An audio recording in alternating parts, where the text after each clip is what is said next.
Hello students and welcome. तो आज हम केमिस्ट्री का एक बहुत ही फंडामेंटल और इंटरेस्टिंग टॉपिक समझने वाले हैं, बॉन्डिंग इन कोऑर्डिनेशन कंपाउंड्स। चलिए एक सिंपल से सवाल से शुरू करते हैं। आप सोचिए, अमोनिया यानी NH3 एक न्यूट्रल मॉलिक्यूल है, उस पर कोई चार्ज नहीं है। और दूसरी तरफ है कॉपर आयन Cu2+, जो पॉजिटिवली चार्ज्ड है। तो सवाल ये है कि ये दोनों आपस में एक स्टेबल बॉन्ड कैसे बना सकते हैं? How is this even possible?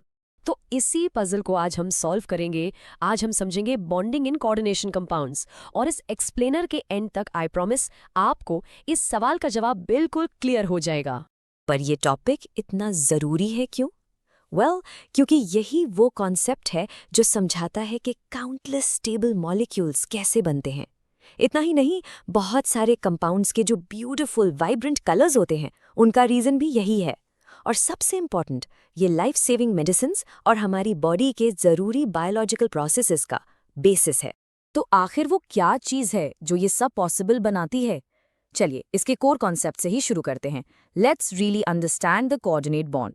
अगर बिल्कुल सिंपल लेवल पे समझे ना, तो इसमें होता ये है कि एक एटम, जिसे हम लिगेंड कहते हैं, वो अपने दोनों इलेक्ट्रॉन्स देकर एक शेयर्ड बॉन्ड बनाता है दूसरे एटम के साथ, जिसे हम मेटल कहते हैं।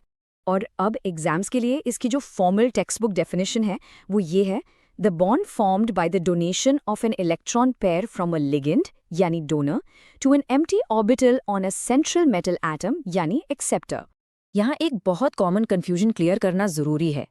याद रखिए, ये बॉन्ड शेयरिंग का है, स्टीलिंग का नहीं। देखो, आयोनिक बॉन्ड में क्या होता है, इलेक्ट्रॉन्स कंप्लीटली ट्रांसफर हो जाते हैं, लेकिन कोऑर्डिनेट कोवैलेंट बॉन्ड में इलेक्ट्रॉन्स शेयर्ड होते हैं। बस स्पेशल बात यह है कि शेयरिंग के लिए जो दोनों इलेक्ट्रॉन्स हैं, वो एक ही एटम यानी लिगेंड प्रोवाइड करता है। अब इस एब्स्ट्रैक्ट कॉन्सेप्ट को और आसान बनाने के लिए एक सिंपल सी एनालॉजी यूज करते हैं। इसे सोचो जैसे ये एक मॉलिक्यूलर हैंडशेक है। तो हैंडशेक की 3 पार्ट्स हैं। सबसे पहला है लाइगेंड। इसके पास एक लोन पेयर ऑफ इलेक्ट्रॉन्स हैं। ये उस इंसान की तरह है जो आपसे मिलने के लिए अपना हाथ आगे बढ़ा रहा है। फिर आता है मेटल। इसके पास एक एम्प्टी ऑर्बिटल है, बिल्कुल उस इंसान की तरह जिसका हाथ खुला हुआ है, ready to accept the handshake. और फाइनली द बॉन्ड। जब इनके हाथ मिलते हैं, क्लास्प होते हैं, तो एक शेयर्ड कनेक्शन बन जाता है, और अब दोनों एक साथ जुड़ गए हैं। और देखिए, इस सिंपल सी हैंडशेक एनोलॉजी से हमारा स्टार्टिंग का पजल सॉल्व हो गया। न्यूट्रल मॉलिक्यूल्स जैसे अमोनिया भी स्ट्रॉन्ग बॉन्ड्स बना सकते हैं। उनके पास बस शेयर करने के लिए एक लोन पेयर ऑफ इलेक्ट्रॉन्स होना चाहिए। That's it. तो अब जब हमने एनालॉजी समझ ली है, चलिए इस बॉन्ड फॉर्मेशन को अपने माइंड में स्टेप बाय स्टेप विजुअलाइज करते हैं। Let's picture this happening. Imagine कीजिए एक निकल आयन Ni2+ स्पेस में फ्लोट कर रहा है। उसके पास कुछ खाली स्लॉट्स हैं, यानी एम्प्टी ऑर्बिटल्स।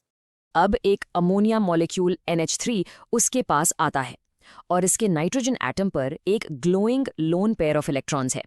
सोचो कि वो चमक रहा है, और ये जो लोन पेयर है, ये सीधा जाकर निकल आयन के एक एम्प्टी स्लॉट में एंटर कर जाता है। और जैसे ही वो एंटर करता है, एक बॉन्ड बन जाता है। एक ग्लोइंग लाइन नाइट्रोजन को निकल से कनेक्ट कर देती है और उसको वहीं पर लॉक कर देती है। अब यही प्रोसेस 4 बार रिपीट होता है। हर अमोनिया मॉलिक्यूल आकर एक बॉन्ड बनाता है, और इस तरह एक स्टेबल NiNH3 4 2+ कॉम्प्लेक्स तैयार हो जाता है। तो हमने थियरी और मेंटल इमेज तो देख ली, बट इसका असली मैजिक, इसका रियल इम्पैक्ट तो रियल वर्ल्ड में दिखता है। चलिए देखते हैं कि ये बॉन्डिंग हमारी दुनिया में कैसे काम करती है। आपने शायद लैब में ये एक्सपेरिमेंट किया होगा। जब आप एक light blue copper sulphate solution में अमोनिया ऐड करते हैं, तो वो सोल्यूशन एकदम डीप ब्लू हो जाता है। ये क्यों होता है? ये इसलिए होता है क्योंकि अमोनिया मॉलिक्यूल्स अपने लोन पेयर्स यूज करके कॉपर आयन के साथ नए स्ट्रॉन्गर कोऑर्डिनेट बॉन्ड्स बनाते हैं, और जो वाटर मॉलिक्यूल्स पहले से थे उनको रिप्लेस कर देते हैं। और ये जो नया कॉम्प्लेक्स बनता है CuNH3 4 2+, ये लाइट को एक अलग तरीके से अब्जॉर्ब करता है, जिससे हमें ये ब्यूटीफुल डीप ब्लू कलर दिखता है। और इसका इम्पैक्ट सिर्फ लैब तक ही नहीं है, ये बॉन्ड हमारी जिंदगी का आधार है। The coordinate bond between an iron atom and an oxygen molecule in our blood is what allows haemoglobin to carry oxygen. इसके बिना हम जिंदा ही नहीं रह सकते। तो चलिए इस पूरे टॉपिक को एग्जाम के लिए जल्दी से रिवाइज कर लेते हैं, ताकि सारे की पॉइंट्स आपके दिमाग में एकदम फ्रेश रहें। तो बस 3 चीजें जरूर याद रखनी है। First, the core idea. एक लिगेंड अपना इलेक्ट्रॉन पेयर मेटल के एम्प्टी ऑर्बिटल में डोनेट करता है, जिससे एक शेयर्ड कोवलेंट बॉन्ड बनता है। Second, the mental image. इसे एक मॉलिक्यूलर हैंडशेक की तरह सोचिए, जो एक स्ट्रॉन्ग कनेक्शन बनाता है। And third, the real world impact. ये वही बॉन्ड है जो आपके ब्लड में ऑक्सीजन कैरी करने के लिए रिस्पॉन्सिबल है। अगर आप इन 3 एंकर्स को याद रखेंगे, the core idea, the handshake analogy and the haemoglobin example, तो आई कैन गारंटी ये टॉपिक आपको एग्जाम में बहुत आसान लगेगा। It will feel much lighter. तो आप इस सवाल पर सोचिए, how might this one type of bond also be responsible for the vibrant colours of gemstones and the function of life saving medicines? इसके बारे में जरूर सोचना। Will see you in the next one.